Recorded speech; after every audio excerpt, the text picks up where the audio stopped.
və artıq məlumdur ki, məktəbdə jurnallar elektron formata keçib və bizim telefon bağlantımız var. Belə ki, Bakı şəhəri üzrə Təhsil İdarəsinin Ümumi Təhsilin Təşkil sektorunun müdürü Turanə Məcidli telefon xəttindədir. Turanə xanım, sabahınız xeyir olsun. Sabahınız xeyir Turanə xanım. Sabahınız xeyir. Necəsiz? Hər birinizi salamlayıram Bakı Təşəkkür şəhər Təhsil edirik. İdarəsi adından. Çox sağ olun, təşəkkür edirəm, yaxşı olasınız.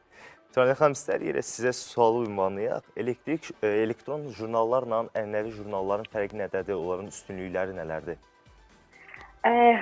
Bildiyiniz kimi elektron jurnal bütün Bakı məktəblərində artıq sentyabr ayından tətbiqə başlayıb. Elektron jurnalın bir çox üstünlükləri var. Lakin mən sizə ümumi təhsilin, məktəbin iştirakçısı olan hər bir komponentin, hər bir iştirakçı üçün ən əsas olan istiqamət hansıdır, ən əsas üstünlük hansıdır, onları qeyd etmək istəyirəm. İlk üstünlük olaraq qeyd edə bilərəm ki, operativ məlumatlandırmanı təmin edib elektron jurnal. Belə ki, müəllimlərimiz qiymətləndirməni və şagirdlərin davamiyyətini sistemə daxil etdiyi andan dərhal valideyn övladlarının həm qiymətləndirmə nəticələrini, həm davamiyyətləri haqqında məlumatı operativ olaraq görə bilirlər. İkinci, ən əsas üstünlük qeyd edə bilərəm ki, müəllimlərin əlavə iş yükünü elektron jurnal çox azaldıb, minimuma indirib deyə bilərəm. Belə ki, kağız jurnalları yazmağa, siniflər üzrə həmin nəticələri təhlil etməyə müəllimlərin kağız daşıyıcılarda çox iş yükü gedirdi. Müəllimin öz fokusunun, enerjisinin çox hissəsini bu kağız daşıyıcıları yazmağa sərf edirdi.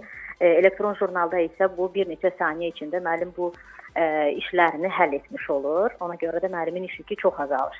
Turanə xanım, eyni zamanda təhsildə şəffaflığı da daha çox artırır və sizin də qeyd elədiyiniz kimi müəllimlərin də yükünü azaldır. Bəs digər başqa hansı dəyişikliyə gətirib çıxarıb? Sizcə, yəni müqayisə edərkən, yəni köhnə ənənəvi üsulla müqayisə edərkən digər başqa hansı dəyişikliklər var? Əslində sadəcə müəllimlər yox, burada artıq şagird faktoru da bir qədər rolunu oynayır. Şagirdlər də bu vəziyyətdən yəqin ki, razıdırlar. Əlbəttə. Bilirsiniz ki, elektron jurnal əslində 4 istifadəçisi ola bilir. Bunun elə birincisi şagirddir, valideyndir, müəllimdir və məktəb rəhbəridir.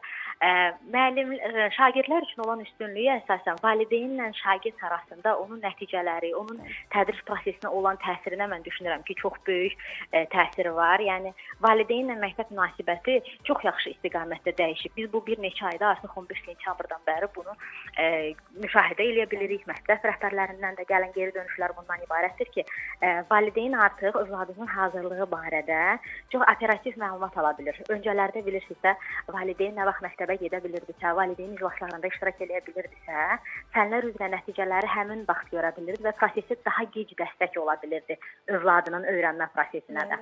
Belə olduqda isə operativ olaraq o həmin anda qiymətləndirilən kimi, davamiyyət qeyd olunan kimi valideyn bunu görür və prosesdə aktiv iştirak edə bilir. Şagirdlər isə resurslar çox əlçatandır onlar üçün. Müəllim, şagirdlər hətta evlərinə çatmamış, dərsin sonunda həmin keçilən mövzular üzrə əlavə resursları, proqramı elektron jurnala yerləşdirirlər və bu şagirdlər üçün əlçatan olur. Turanə xanım, çox təşəkkür edirik sizə ətraflı məlumat üçün.